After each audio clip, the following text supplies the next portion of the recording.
America, please help us. I'm not asking for money. I'm not asking for protection. I'm asking for something far more powerful, your voice. My name is Luan Amancio. I'm a journalist, a lawyer, and a political commentator from Brazil. Right now, I live legally in the United States, waiting for the result of my EB-1A visa, a visa for individuals with extraordinary ability. But I didn't leave Brazil for opportunity. I left because I was being silenced. I left because what's happening in my country today is a threat not only to democracy, but to the very idea of freedom. And it's time the world knew the truth. Back in 2018, when Jair Bolsonaro was running for president, I began using social media to speak out, exposing corruption, questioning powerful institutions, and defending conservative values. My videos gained millions of views. I built a massive audience. I was reaching people who had never heard our side of the story.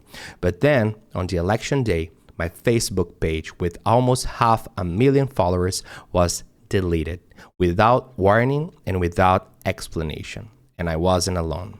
Dozens of other voices were being shut down. What started as censorship quickly became open persecution. The Brazilian Supreme Court, led by Justice Alexandre de Moraes, launched a wave of repression under the excuse of fighting disinformation. But what they really did was silence critics, bypassing Congress, ignoring the Constitution, and weaponizing the judiciary. People have been arrested for things they've posted on Twitter. Entire YouTube channels have been erased, bank accounts frozen, passports suspended, and all of this without due process.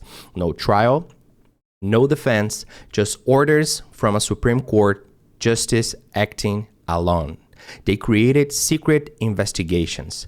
People were blacklisted, banned from speaking online. Judges ordered social media companies to block accounts, delete posts, and surrender personal data. All behind closed doors. It was no longer just about silence one person. It became about controlling the entire narrative. And they went further. The court began threatening American companies. When Elon Musk took a stand for free speech and refused to obey unconstitutional orders from Brazilian courts, Justice Alexandre de Moraes placed him personally under investigation. That's right. A Brazilian judge opened a criminal investigation into a CEO of an American company simply because he defended the First Amendment value that this country holds. In early 2024, Twitter, now known as X, was actually blocked in Brazil. For a period, we could only access it through VPN, just like in authoritarian regimes.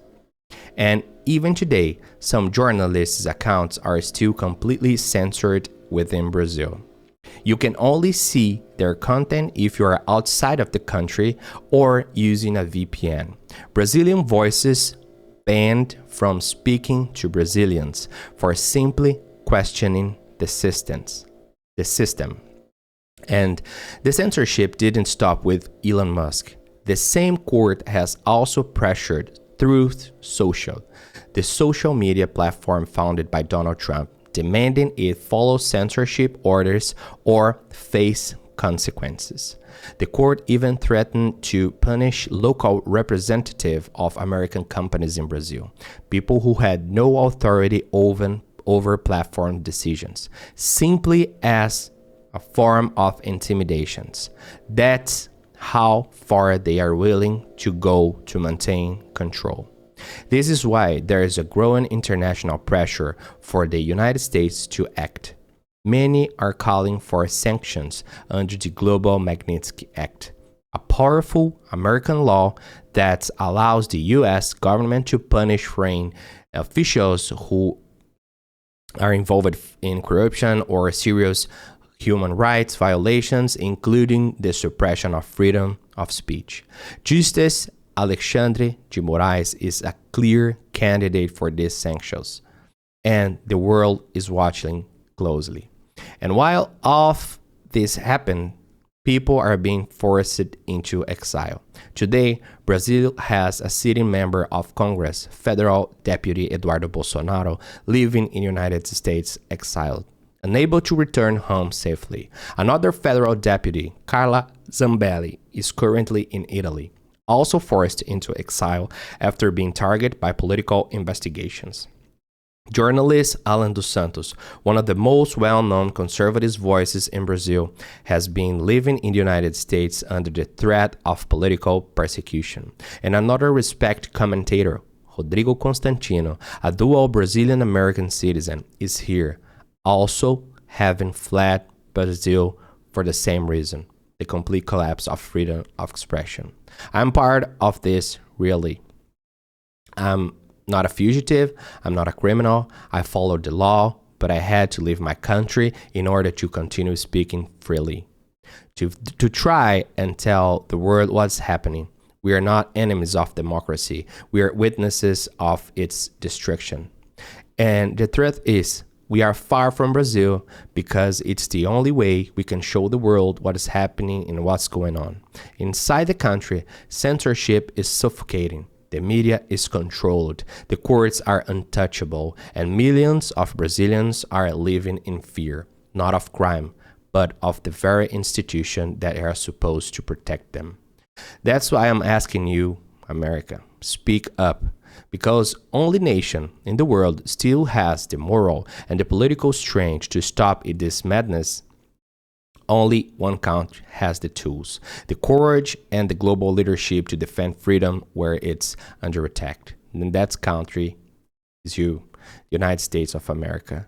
So if you believe in liberty, if you believe in free speech, if you believe that no one should be jailed or silenced for their opinions, help us. Subscribe to the channel, leave a comment below, share this video, let others know what's happening. The algorithm wouldn't help us, but you can.